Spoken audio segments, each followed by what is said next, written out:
So it's been about 2 weeks since I posted anything. It's Saturday, it's like 4 a.m. getting ready to head up to Frederick.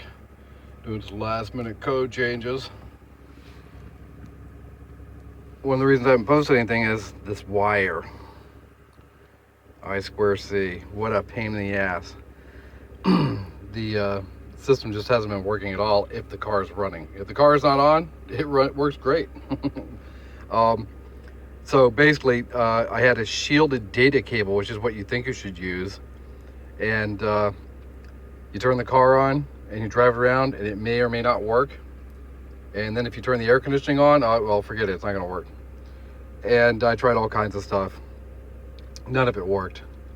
And I guess maybe about 8 hours ago, finally fixed it. Got rid of the shielded data cable, just threw it away. And went to Lowe's, got a 7-foot Cat 6 patch cord, cut the ends off, soldered it on here. Been working great ever since. No problems.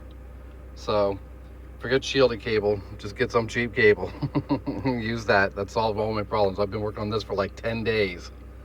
Trying stuff, shielding this, doing that, adding capacitors, doing all kinds of stuff the internet told me to do. I didn't need to do any of that stuff. All I needed to do is replace it with a cheap old Lowe's Ethernet cable, and now it's working. So, let's see here. I'm gonna turn it off.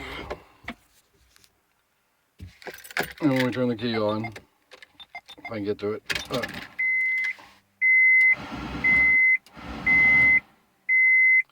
Here, I turn the fans on twice. I did that so the user knows the system's booting. And this is a new bug that got introduced this morning, and I'm not going to fix it. I know what it is, but I ain't got time to mess with it right now. When it first turns on, it sits there and goes, oh, you need high fan. It turns the high fan on. And it's because of a variable's not getting loaded, and it thinks it's, of course, let's see here, the intake's 65 and the batteries are 75, and it's going, oh, the batteries are hot. Well, I've told it not to turn on unless it's 90 degrees out, because there's no reason to blow air on those batteries till they hit at least 90. And that variable is not getting loaded on boot up until it turns on and off once. So I'll fix that later. I can live with that. We got our, let's show it, our amperage now, which is, where's my finger? Hold on. Right there, a little white box, which goes white, green, red, and it'll show positive, negative amperage there, which you can't read at all when you're driving down the road because it's so tiny. But that's working. So we got the temperatures, got the amperage, got the fan interaction, and the only thing I've had to disable was the, right now the user can turn the fans on, or the system's programming can turn the fans on, or the Honda Insight can turn the fans on. I've disabled the Honda Insight. It was working early on, and now what it does is I get a lot of chatter on my relays, and I know what it is. It's the pull-up resistor on the Arduino. It's just not enough to do this. I've got to actually solder a pull-up resistor in there, and so I just need to change that. I'm going to do that between now and today, so I'll do it later on. So I just went and commented out the code that lets the Honda Insight control the fans, because I don't need them anyhow. I mean, this is going to control them fine. So, get ready to go ahead and take a shower, get ready and get out of here and go up to Frederick.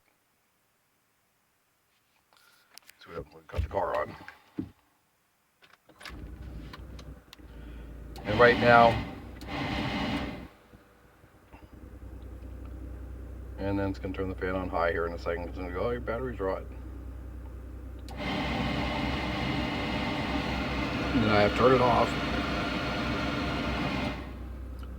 And of course, those things are really green. I mean, look at this. That's what they really look like. But anyhow, right now it's plugged into a cigarette lighter going to something I got at Walmart to run the two Arduinos. I had one similar to that, which is terrible. This is like not it, but it's like this. It all hangs off the cigarette lighter, and that thing sits there and bounces with all that weight and cuts on and off. You're better off with the one with the cable coming out. So anyhow, it's working. See y'all in Frederick.